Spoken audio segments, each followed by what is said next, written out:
안녕하세요 여러분. 원광대학교 의과대학 최태영입니다. 오늘 어떻게 보면 우리 고등학교 학생들한테 대학교를 소개하는 그런 프로그램이 있어서 일단 제가 의과대학을 소개하기 위해서 나왔고요. 일단 처음 보시는 이 화면은 여러분들이 만약에 원광대학교에 관심이 있다면 그 원광대학교에 들어와서 처음으로 구경하게 될 수덕호라고 여러분들 꽃도 볼 수 있고 다양한 캠퍼스 생활을 영위할 수 있는 그림을 하나 보여드리고 있고요.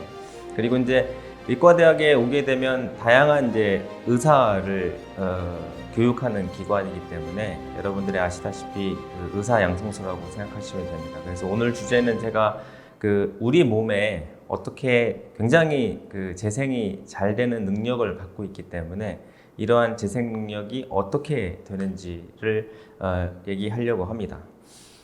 보시는 것처럼 오늘 제가 말씀드리고자 하는 것은 원광대학교 의과대학에 대해서 간략하게 소개를 드리고, 먼저 말씀드린 것처럼 우리 몸이 얼마나 잘 재생 능력을 갖고 있는지를 설명을 좀 드리려고 하거든요. 물론 이 원광대학교에 오면 대부분 의과대학이 여러분이 아시다시피 국시를 통해서 의사가 되기 위한 과정 중에 하나입니다. 그래서 일단 시작하기 전에 우리 학생 여러분들한테 제가 말씀드리고 싶은 것은 꼭 사명감을 가지고 자기가 끝까지 열심히 하고 싶다라는 생각을 명확히 하고 이 의대를 좀 진학했으면 좋겠다라는 말을 일단 먼저 하고 원광대학교 의과대학을 간략하게 소개해드리도록 하겠습니다. 대부분 여러분들이 원하는 학교, 가고 싶은 학교가 있으면 그 학교의 홈페이지를 아마 들어가 보게 될 거예요. 이 의과대학은 전국에 통틀어서 40개 학교가 있습니다. 40개 학교가 있고, 물론 대학은 알다시피 여러분이 200개가 넘고 300개 가까이 되는 대학이 있지만 의과대학을 갖고 있는 학교는 40개의 대학이 있고 그 중에 원광대학교가 있습니다. 홈페이지에 들어와 보면 다양한 원광대학교의 정보를 알 수 있고, 조금 더 보시면 대학을 보셔서 저기를 클릭하게 되면 이렇게 의과대학에 들어올 수 있습니다. 그래서 의과대학에 어떤 교수님들이 계시고 어떤 교육을 하고 있고 어떤 일들을 하고 있는지 보시면 됩니다. 이 그림에서 보시는 것은 제 얼굴이 잠깐 나오는데, 일단 저는 의예과에 소속되어 있어서 여러분들의 전체적인 과정을 공부시키고 그렇게 하고 있습니다. 전체적으로 의과대학이라고 하는 것은 여러분들 다 아시겠지만 이 40개 대학의 의과대학 코스는 거의 대부분 비슷합니다. 그리고 의과대학에 들어오는 학생들의 수준은 잘 알다시피 거의 4,000명이 들어오거든요, 매해. 이 40개 교회 대학 100명 내외의 정원을 갖고 있기 때문에 약 한 4,000명 정도의 의과대학을 진학하게 됩니다. 근데 이 40개 교회 의과대학에 들어올 수 있는 학생들의 수준은 다 비슷합니다. 그렇기 때문에 아마도 얼마 차이는 없을 것이고, 그래서 다시 한번 당부드리지만 굉장히 오랜 동안 공부를 해야 된다는 것만 일단 먼저 말씀드릴게요. 일단 의예과, 의학과로 나누게 됩니다. 학부 과정은. 그래서 토탈 6년 과정으로 되어 있어요. 그래서 지금 보시는 것처럼 의예과 1학년, 2학년, 그리고 의학과 1학년 1학기까지 기본 의학 교육을 하게 됩니다. 그리고 나서 1학년 의학과 1학년 2학기가 되게 되면 이제 기초의학뿐만 아니라 임상의학까지, 기초적인 임상의학까지 공부를 하게 되죠.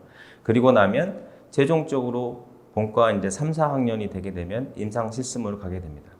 이런 전체적인 과정을 갖고 있는 이유는 여러분들이 아시다시피 의사가 된다는 것은 생명을 다루는 일이고, 그 생명을 다루기 위해서는 여러분들이 배워야 할 게 굉장히 많다는 것을 알려드리기 위해서 6년이라는 과정이 있다는 것을 아시면 될 것 같고, 물론 이 6년이 끝난다고 해도 국시라고 하는 의사 면허를 따기 위한 시험을 일단 치러야 하고, 그 시험에 합격되면 이제 임상의사로서 자기가 할 수 있는 일을 하게 됩니다. 하지만 또 다른 공부 과정이 있죠. 의예과 6년을 거치고 나도 후에 인턴, 레지던스 과정을 거치게 되기 때문에 이런 토탈 과정에 거치게 되면 보통 12년 정도의 교육 과정을 거치게 돼요. 그렇기 때문에 제가 의과대학을 처음 소개할 때 여러분들이 어떤 마음을 가지고 들어와야 되는지를 일단 먼저 말씀드렸잖아요. 그 이유가 여기 있습니다. 보통 12년 가까운 전문의 과정까지 합치면 12년까지의 어떤 굉장히 오랜 동안 공부를 해야 되기 때문에 그 공부 과정이 그렇게 만만치 않고 통상적으로 얘기하면 어떤 사람들은 고3을 12년 동안 더 해야 된다라고 말하는 사람도 있어요. 그래서 굉장히 공부량도 많기 때문에 꼭 본인이 사명감을 가지고 그 다음에 생명을 어떻게 됐든 간에 존중을 할 수 있는 사람들만 꼭 와줬으면 좋겠습니다. 그래서 그 의대에서 6년 동안 공부하는 것은 보기와 같고요. 그 다음에 조금 더 자세하게 제가 커리큘럼을 말씀드릴게요. 지금 보시는 것처럼 의예과 1학년은 어차피 학교에 약간 적응하는 기간을 주기 위해서 의예과 1학년 때는 선택 과목이 굉장히 많아요. 하지만 의예과 1학년이 이제 1년이 지나게 되면 의예과 2학년 넘어오면서부터 여러분들이 보시는 것처럼 굉장히 타이트하게 전공 관련된 교육을 하게 됩니다. 물론 본인들이 선택할 수 있는 과목이 굉장히 적기 때문에 보통 20학점에서 24학점을 듣기도 하는데 이 과정이 전부 다 아까 말씀드린 6년 과정에 다 포함되어 있어요. 그래서 본과 1학년까지 기초의학에 배우고 그 다음에 본과 1학년 2학기 때부터 본과 2학년까지는 여러분들이 임상 기초적인 것을 공부한 다음에 최종적으로 이런 기초적인 지식을 바탕으로 그 병원에서 이제 임상 실습을 하게 되고 이 실습을 다 마치면 요즘엔 오스키와 CBT와 같은 국가 시험이 있기 때문에 그 시험을 마치게 돼서 최종적으로 국시에 통과하게 되면 의사 면허를 취득하게 됩니다. 그래서 의과대학은 전체적으로 보시는 것처럼 의사를 양성하는 곳이다 이렇게 생각하면 되겠습니다. 그래서 이제 의학과를 졸업하게 되면 보시는 것처럼 대부분은 99%는 전부 다 의사가 됩니다.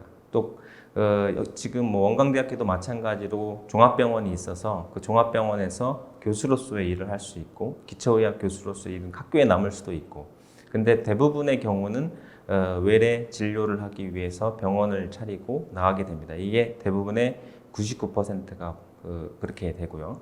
나머지 1% 정도가 이번에 코로나 때문에 여러분들이 잘 아시다시피 그 질본에 들어가시는 분들 계시잖아요. 질본에도 의사들이 많이 들어가 있거든요. 그것처럼 의사가 할 수 있는 보건의료 쪽에서 뭔가 정부 기관에 들어갈 수도 있고 혹은 그것과 또 다른 과정을 통해서도 본인들이 활동할 수 있는 역량을 충분히 발휘할 수 있기 때문에 의예과 들어오기도 어렵지만 들어와서도 공부하기도 어렵고 굉장히 어려운 과정이지만 이 사명감과 공공적인 이익을 위해서 여러분들이 뭔가 할 수 있는 곳이 의과대학이 아닌가 싶습니다. 그리고 다시 한번 강조하지만 대부분 학년별로 5% 내외는 유급을 합니다. 그렇기 때문에 여러분들이 4,000명, 그러니까 대부분 뭐 수능 보고 나서 상위 1% 되는 학생들이 들어오기 때문에 대부분 다 공부를 잘할 것 같지만 본인이 마음가짐과 사명을 갖고 오지 않으면 5% 정도의 본인이 포함될 수 있다는 걸 꼭 유념하시고 의대에 진학하셔서 여러 가지 공부를 마치시고 의사가 될 수 있는 과정을 겪었으면 정말 좋겠습니다. 이 정도로 제가 학과 소개를 마치고 오늘 여러분들한테 얘기 드리고자 하는 것을 본격적으로 한번 시작해 볼게요. 학과 소개를 하면서 제가 말씀드렸지만 이 의과대학은 사람을 어떻게 한다고 그랬죠? 치료하는 곳입니다.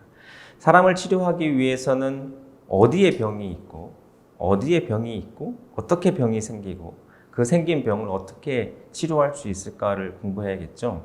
근데 사람은 일반적으로 생각했을 때 굉장히 몸이나 이런 것은 항상성을 유지하기 위해서 재생도 굉장히 잘 되고 하면서 자기의 전체적인 그 흐름을 잘 갖고 가고 있거든요. 하지만 우리 몸에 이제 어쨌든 이상이 오게 되면 그게 병으로 이어집니다. 여기서 잠깐 제가 퀴즈를 하나 드려볼까요? 우리 몸에 머리에서부터 발끝까지 세포의 개수가 몇 개나 된다고 생각하세요? 제가 이건 이제 학생들한테 물어보면 보통 억개 단위로 얘기하는 친구들이 굉장히 많거든요. 1억 개, 10억 개, 100억 개, 뭐 이렇게 얘기를 합니다. 근데 우리 몸에 갖고 있는 세포들을 예측을 해보면 보통 30조 개에서 60조 개의 세포가 있다고 해요. 머리끝에서 발끝까지. 굉장히 많죠. 그러면 이 60조 개, 그러니까 30조에서 60조 개가 되는 이런 세포들이 어떻게 이루어져 있을까요? 머리부터 발끝까지, 꼭 몸 안에까지. 보시면 알다시피 몸 안에는 장기도 있죠. 그래서 이 30조 개의 세포가 있기 때문에 이렇게 생각하시면 됩니다. 이 30조 개가 있는 우리 몸을 이루고 있기 때문에 우리 몸에 어디든지 병이 생길 수 있다. 그래서 머리서부터 끝에서부터 발끝까지 어느 곳이든 우리는 병이 생길 수가 있어요. 굉장히 광범위한 부분에서 우리가 뭔가를 해야 되겠죠. 그래서 의사들은 굉장히 많이 공부를 합니다. 하지만 이렇게 많은 세포들도 자기 나름대로의 몸을 유지하기 위해서는 굉장히 잘 재생하는 능력을 갖고 있어요. 세포가 죽는 것도 그렇고 다시 생기기도 하면서요.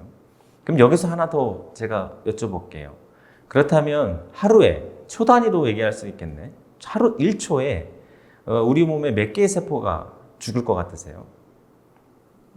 어떤 사람들은 막 1조 개, 2조 개 이렇게 얘기하는 사람이 있긴 한데 1조 개가 죽으면 사람은 죽어요. 그렇게 많이 세포가 죽을 리가 없거든요. 일반적으로 100만 개에서 300만 개의 세포가 초 단위로 죽게 됩니다. 그리고 다시 생기죠. 그래서 하루에 3,300억 개 정도에 되는 세포가 다시 생긴다고 얘기를 많이 합니다. 지금 보시는 그림은 굉장히 많은 사람들이 연구를 통해서 우리 몸 안의 세포가 몇 개가 되는지를 한번 예측하기 위해서 노력을 하는 그림이고요. 그래서 머리끝에서부터 발끝까지 도대체 몇 개의 세포가 있는지를 예상해 보니 셀 타입을 보니까 여러분들이 잘 아시다시피 블러드, 즉 그 화이트 블러드 셀이나 그 다음에 레드 블러드 셀, 혈구 세포들이 대부분 많이 차지하게 되죠. 그리고 이뮨 셀들이 돌아다니면서 여러 가지 패토진이나 다양한 것들을 방어 기작을 하게 되고, 그리고 나서 우리 몸을 이루는 장기들이 있죠. 머리끝에서 발끝까지 다양한 장기들이 존재합니다. 그렇기 때문에 폐나 혹은 리버나 스킨이나 브레인이나 다양한 장기들이 갖고 있는 세포들을 총 합쳐보면 우리 몸에 아까 얘기했다시피 약 한 30에서 60조 개가 있다고 얘기를 하죠. 그런 것과 더불어서 매일매일 그러면 우리의 몸에 있는 세포들이 죽고 다시 생기고 30조 개를 유지시켜야 되기 때문에 아까 말한 것처럼 머리끝에서 발끝까지 다 병이 될 수 있어요. 지금 보시는 그림은 여러분들이 만약에 원광대학교에 와서 원광대학교 병원에 남게 된다면 과가 이렇게 많습니다. 보통 40개 과가 있거든요. 왜 이렇게 굉장히 세분화되어 있을까요? 아까 말씀드렸죠. 머리부터 발끝까지 병이 생길 수 있기 때문에 각 병별로 또 원인이 다르고 치료하는 방법도 다르고 모든 것이 굉장히 타이트하게 엮여져 있기 때문에 이렇게 다양한 분야의 교수님들이 계십니다. 그래서 이렇게 40개 과가 있기 때문에 대부분 종합병원에는 보통 200명에서 400명 가까운 교수님들이 계시고 각 과마다 많게는 10명 이상, 적게는 5명 가까이 되는 교수님들이 외래 진료를 보시고 여러분들 치료를 하게 되는 거거든요. 그렇기 때문에 여러분들이 학교로 와서 보게 되면 알겠지만 내가 정말 관심 있는 과가 무엇인가를 찾는 것도 하나의 또 굉장히 큰 과정 중에 하나입니다. 보시는 것처럼 40개 과가 넘기 때문에. 그래서 이렇게 굉장히 복잡한 일을 한다는 것을 아셨으면 좋겠고요. 그렇기 때문에 이 30조 개의 세포들이 야기하는 다양한 질병들이 있어요. 그렇기 때문에 모든 것이 볼 수 있죠. 지금 보시는 그림이 우리 몸을 나타내고 있는 그림입니다. 그래서 머리에서부터 발끝까지 다양한 장기들이 존재하게 되죠. 그래서 머리 끝에는 뇌가 있고요. 눈과 코, 그리고 입을 통로로 역할을 하는 식도나 그리고 공기가 왔다 갔다 하는 곳도 있죠. 그래서 그 밑에 보면 이제 장기가 있게 됩니다. 렁, 하트, 리버, 인텐스틴, 팬크리아스, 그리고 것, 당등 굉장히 많은 조직들이 존재하게 되고 이렇게 보시는 것처럼 그 옆에 빨간색으로 표시해 놓은 게 굉장히 많죠. 이 모든 것이 다 병을 일으킬 수 있기 때문입니다. 그래서 앞에서 보셨다시피 굉장히 많은 과가 존재하게 되는 것이죠. 오늘 제가 이 모든 장기들을 다 얘기 드릴 수는 없고 이 재생 능력이 그나마도 굉장히 뛰어나다고 얘기하는 간에 대해서 오늘 조금 더 디테일하게 말씀을 좀 드리도록 할게요. 그리고 와서 여러 가지를 해야 되기 때문에 오늘 제가 얘기하는 것이 전부 다가 아니라고 생각하면 됩니다. 대략적인 것을 얘기해 드릴 테니까 와서 더 많이 배우시고 더 많이 공부를 하셨으면 좋겠어요. 자, 여러분들 아마 이 그림을 한번 보신 적이 있을 것 같아요. 이 그림은 뭘까요? 뭔가 독수리가 보이고, 그리고 누군가 바위 옆에 이렇게 매달려 있죠? 이 그림이 뭘까요? 이 그리스 신화에 나오는 한 장면인데, 예, 맞아요. 이 그림은 그 프로메테우스입니다. 그리스 신화를 보면 올림푸스 이전에 티탄족이 있고, 그리고 올림푸스 신전에 있는 신들이 나오기 시작하기 전에 있는 프로메테우스이죠. 이 프로메테우스는 인간을 좀 이롭게 한다는 마음가짐으로 인간에게 불을 주죠. 그러면서 제우스에게 벌을 받습니다. 어떤 벌일까요? 그렇죠. 매일매일 독수리가 와서 프로메테우스의 간을 쪼아먹습니다. 굉장히 고통스럽기는 하죠. 매일매일이라는 게 굉장히 중요해요. 왜일까요? 이 간이 그만큼 재생이 잘 된다는 것을 이 그리스 신화에 나왔던 이 시대에도 아마 알았던 것 같아요. 왜냐하면 여러분들 다 아시겠지만 이 간이라는 장기는 굉장히 많은 외부의 톡신, 그러니까 뭐 독소로부터 노출될 수밖에 없거든요. 그 가장 대표적인 게 여러분들이 그 술을 마시거나 혹은 음식물을 먹거나 하다 보면 모든 독소가 토안되어 있는 게 몸 안으로 들어오게 되잖아요. 근데 1차적으로 우리 몸에 있는 독소를 제거하는 기관이 바로 간입니다. 그렇기 때문에 이 간은 어찌됐든 굉장히 많은 독소를 포함하고 있는 물질들이 간으로 들어오기 때문에 물론 해독작용이라고 하죠. 그런 걸 해야 되기 때문에 이 간에 있는 세포들은 1차적으로 굉장히 많은 데미지를 받게 돼요. 그래서 간세포가 굉장히 많이 죽게 되거든요. 근데 희한하게도 우리 몸에는 그나마 재생이 잘 되는 기관이 두 개가 있어요. 간과 피부입니다. 그래서 오늘 얘기하고자 하는 것은 이 간에 대해서 그리스 때부터 신화에 나오는 사람들 BC 몇백 년 전부터 알고 있었던 이 간이 얼마나 잘 재생되는지를 좀 공부를 해볼게요. 이 간은 굉장히 잘 재생이 되긴 하는데 하루에 아까 얘기한 것처럼 100만에서 300만 개의 세포가 죽는다고 했잖아요. 그럼에도 불구하고 어찌됐든 사람 몸은 병이 생깁니다. 그래서 간도 굉장히 재생 능력이 뛰어나지만 어찌됐든 질병이 생기게 되거든요. 지금 보시는 게 간이 재생이 아무리 잘 된다고 해도 계속적인 뭔가에 노출이 돼서 세포가 계속적으로 죽어나가게 되면 병이 생겨 있는 모습입니다. 이 간에 시리오시스라고 하는 병이 오게 되면 지금 오른쪽 그림에 보는 것처럼 간의 모양이 매끈매끈하고 약간 불구스름한 그런 간의 모양이 아니고 보시는 것처럼 질병이 생긴 간이 생겨요. 그 밑에 있는 그 조직들을 조금 더 자세히 본 거거든요. 보시는 것처럼 이 간에 이렇게 질병이 생기고 나면 그 주위에 있는 장기들도 같이 영향을 받아서 이상을 야기하게 됩니다.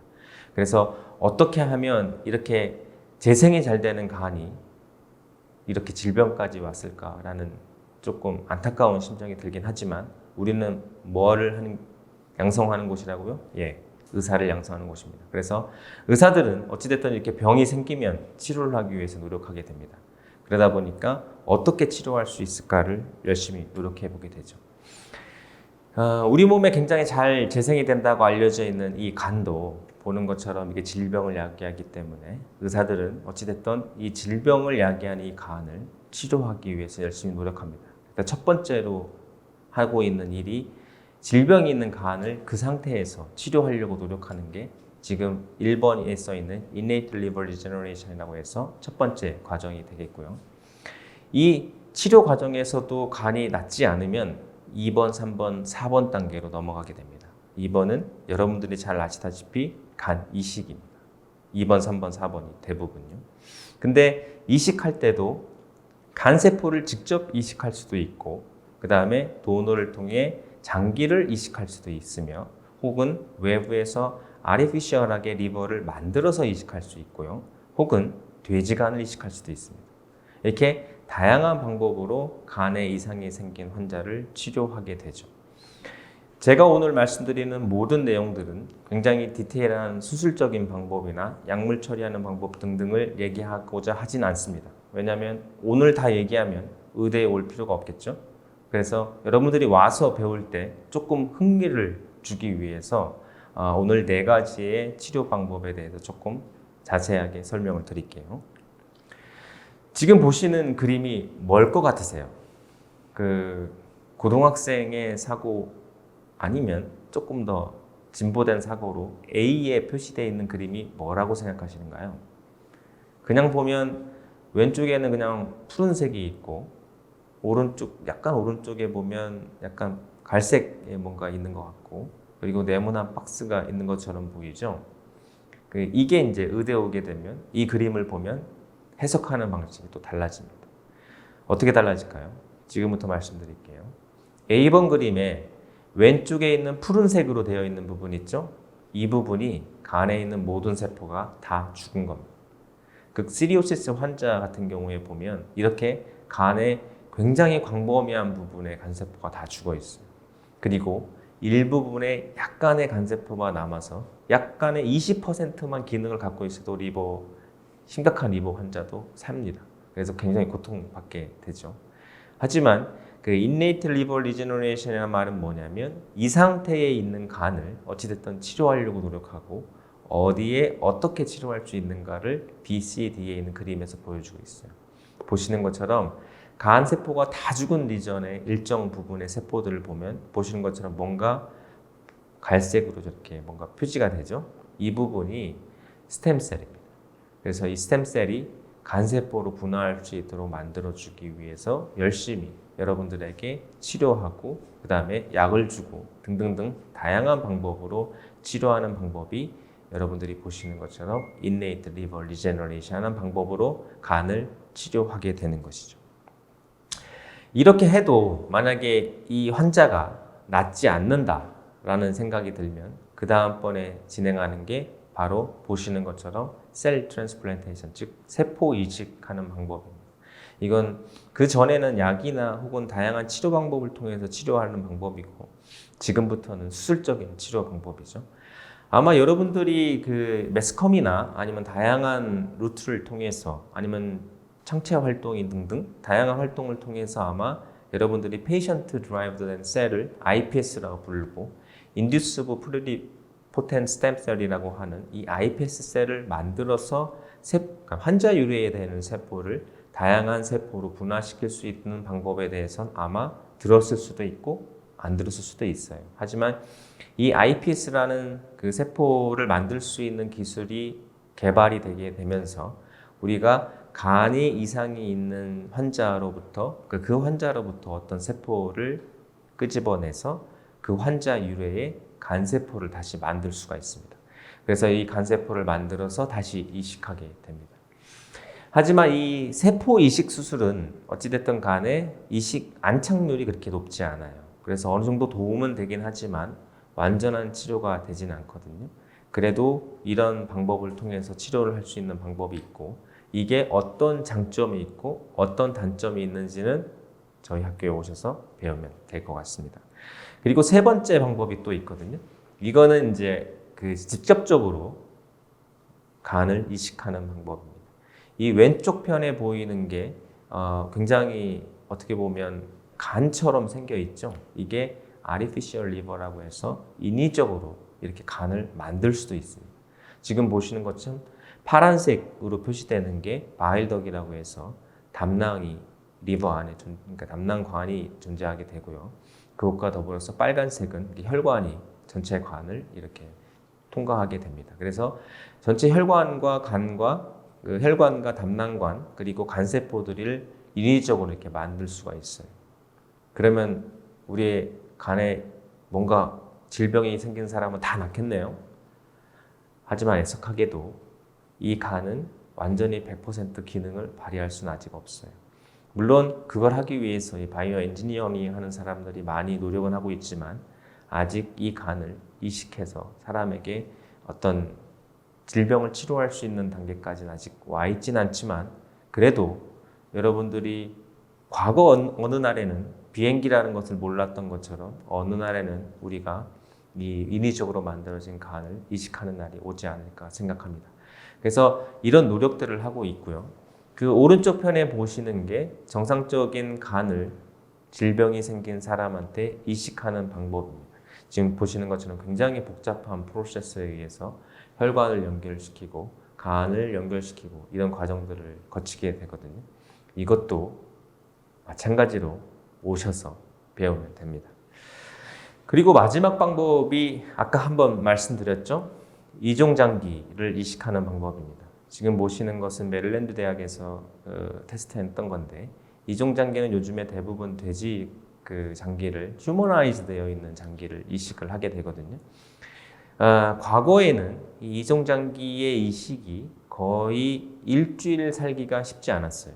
왜냐하면 여러분들은 뭐 잘 아시겠지만 이 외부에 본인이 아니고 외부의 뭔가가 우리 몸에 들어오게 되면 이 리젝션 반응이 일어나기 때문에 거부 반응이 많이 생깁니다. 그래서 환자는 일주일을 거의 못 버티고 대부분 다 돌아가십니다. 그러나 이 환자에게 일주일은 얼만큼 중요한 시간인지는 아마 여러분도 아시게 될 거예요. 내일 죽을 수 있는데 일주일을 더 산다고 한다면 환자는 도전해 보려고 하거든요. 근데 희망적인 사실이 뭐냐면 이 이종장기로 이식했을 때 과거에는 거의 일주일도 안 되고 아니면 바로 다음날 죽을 수도 있는데 요즘에는 굉장히 많이 잘 발달을 해서 3달까지도 살 수 있다고 합니다. 이 얘기는 뭐겠어요? 그 환자에게는 내일 죽을 수 있는 환자에게 3달이라는 굉장히 귀중한 시간이 주어지게 되는 겁니다. 지금 듣는 여러분들이 나는 이 이종장기 이식을 나중에 병이 걸려도 안 받겠다라는 분도 있을 수 있고 혹은 받겠다라고 하시는 분이 있을 수 있어요. 그런데 그 환자의 의견을 존중해서 치료하는 것도 굉장히 중요하다는 것도 한번 생각해 보세요. 그래서 의대에 오는 것은 어찌됐든 환자를 치료해야 되는 것이고 그 환자가 어떤 상태에 있는지도 굉장히 잘 공감해 줘야 되기 때문에 아까 제가 학교 소개를 하면서 여러분들에게 뭐라고 얘기했죠? 그렇죠. 의대에 오기 위해서는 본인이 얼마나 의대 가서 사명감이 있게 공공적인 역할을 할 수 있을까를 한번 잘 고민해 보시고 그와 더불어서 보통 6년에서 12년까지의 이런 굉장히 오랜 동안의 공부를 잘 해낼 수 있다고 자신이 있으신 사람들은 의대에 오셔서 본인의 꿈을 한번 펼쳐보시기 바랍니다. 오늘 제가 말씀드릴 것은 여기까지고요. 오늘 제가 뭐 디테일하게 어떤 유전자나 뭐 신호 전달이나 아니면 다양한 것들, 시술 방법이나 뭐 이런 것들을 얘기하는 것보다 의대에서 일반적으로 어떻게 치료를 하게 되고 왜 병이 생기고 이 재생 능력이 잘 되는 우리의 몸도 병이 굉장히 많이 생길 수 있다는 것을 얘기 드리고 싶어서 오늘 전공 특강을 준비해 봤습니다. 이상 마치겠고요. 혹시 뭔가 의문사항이 있으면 아까 학과 소개할 때 말씀드린 것처럼 제 홈페이지에 가셔서 제 메일이나 전화번호가 있으니 저에게 연락 주시면 잘 답변 드리도록 하겠습니다. 그럼 오늘 말씀 여기까지 하고 꼭 원광대 의대에서 여러분들 봤으면 좋겠습니다. 그럼 여기까지 할게요. 고맙습니다.